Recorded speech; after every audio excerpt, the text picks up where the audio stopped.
Hi hello welcome to hash tag you. నా పేరు జకీర్.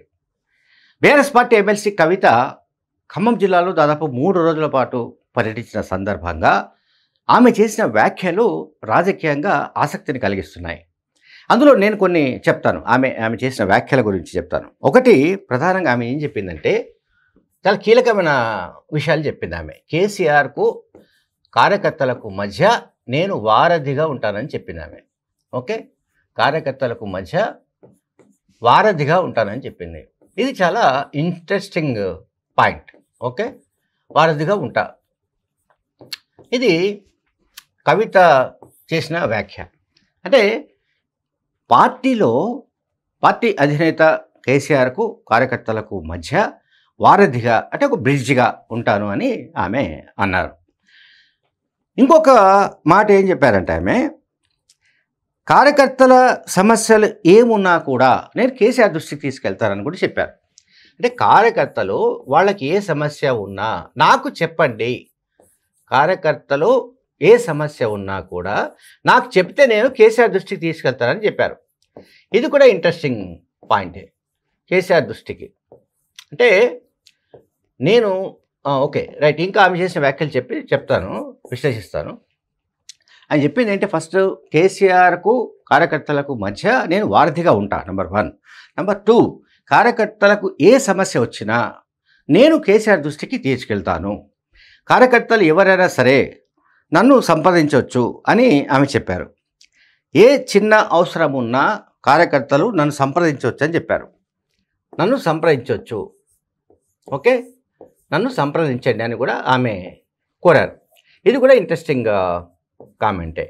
ఎందుకంటే పార్టీలో ఇవాళ ఆమె సోదరుడు కేటీఆర్ పార్టీ వర్కింగ్ ప్రెసిడెంట్గా ఉన్నాడు.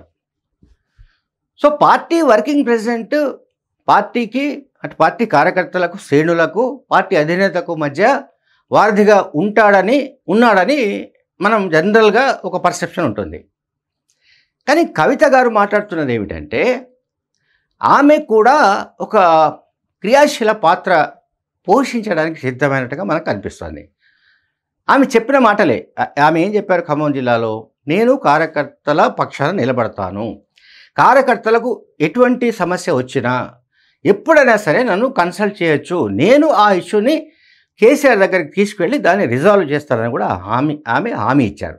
అంటే నేను ఉన్నాను, నేను విన్నాను అని ఆమె చెప్పడానికి ప్రయత్నించినట్టుగా మనకు కనిపిస్తోంది. ఇది చాలా ఇంట్రెస్టింగ్ కామెంట్స్ అన్నీ చేసినట్టుగా మనం అర్థం చేసుకోవాలి. అంటే కార్యకర్తలను కాపాడుకోవడం అనేది, అంటే ఏ పార్టీకైనా కార్యకర్తలు కీలకం అనేది మనందరికీ తెలుసు. సో కార్యకర్తలని కాపాడుకోవడం అన్నది నా బాధ్యత అని కూడా ఆమె చెప్పారు. కాపాడుకోవడం అన్నది నా బాధ్యత అని చెప్పడం అన్నది కూడా దానికి చాలా ధైర్యం కావాలి. అంటే పార్టీలో ఆమెకు ఇప్పుడు యాజ్ ఆన్ టుడే ఆమెకు నిజానికి ఏ రోల్ లేకపోవచ్చు, ఓకే, బట్ పార్టీ అధినేత కూతురుగా ఆమెకుండే ప్రాధాన్యం ఆమెకు ఉంటుంది. అట్లాగే ఆమె మిగతా వాళ్ళ కంటే కూడా, ఈవెన్ హరీష్ రావు, కేటీఆర్ లేదా మిగతా నాయకుల కంటే, ఇంకా చెప్పాలంటే కేసీఆర్ కంటే కూడా ఆమె మిలిటెంట్ స్వభావం ఉన్న వ్యక్తి. ధైర్యశాలిగా కూడా పేరుంది. కేసీఆర్ లాగానే పెద్ద అన్న పేరు కూడా ఉంది. అంటే ఆమె డబ్బు ఖర్చు పెట్టే విషయంలో కూడా ఆమె వెనుకాడబోదు అనే ఒక అభిప్రాయం కూడా పార్టీ కార్యకర్తల్లో, నాయకుల్లో ఉంది. సో ఈ కాంటెక్స్ట్లోనే మనం ఏమర్థం చేసుకోవాలంటే, ఒకటి, కార్యకర్తల్ని కాపాడుకోవడం నా బాధ్యత అని చెప్పారు ఆమె. రెండోది, కాంగ్రెస్ నుంచి తెలంగాణను విముక్తి చేసే బాధ్యత బీఆర్ఎస్ పార్టీకి ఉంటుందని చెప్పారు ఆమె.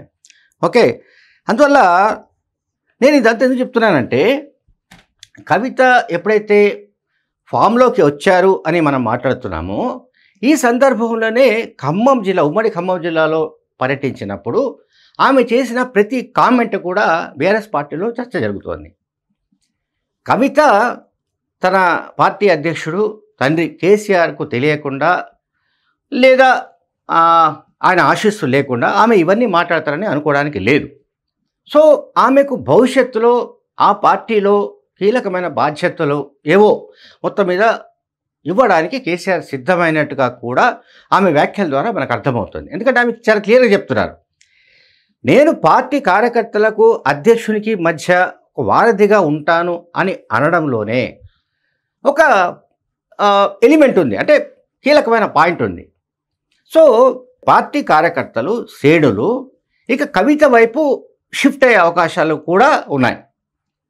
సరే, మహిళలు అలాగే ఎవరైతే మహిళా శక్తులు అంటే మహిళలకు సంబంధించిన వర్గాలు ఏవైతే ఉంటాయో, వెదర్ ఎస్సీ ఎస్టీ బీసీ మైనార్టీలు కావచ్చు, మిగతా వర్గాలు కావచ్చు, మహిళలకు నాయకత్వం వహించే ఆ ప్రతిభ ఆమెకుంది. అలాగే రాజకీయంగా పార్టీకి నాయకత్వం వహించే ప్రతిభ కూడా ఆమెకుంది. ఈ విషయం చాలా సందర్భాల్లో ఈవెన్ కేటీఆర్ కూడా చెప్పారు. ఆమె నాయకత్వ ప్రతిభ కవితకు ఉంది అని కేటీఆర్ కూడా ఎండార్స్ చేశారు. సో ఈ మొత్తాన్ని చూస్తుంటే, అంటే ఆమె జర్నీ చూస్తుంటే, గడిచిన కొద్ది రోజులుగా కొద్ది నెలలుగా ఆమె ప్రయాణం చూస్తుంటే, ఆమెకు ఖచ్చితంగా పార్టీలో కీలక బాధ్యతలు అప్పగించడానికి సంబంధించిన రంగం సిద్ధమైనట్టుగా కనిపిస్తోంది.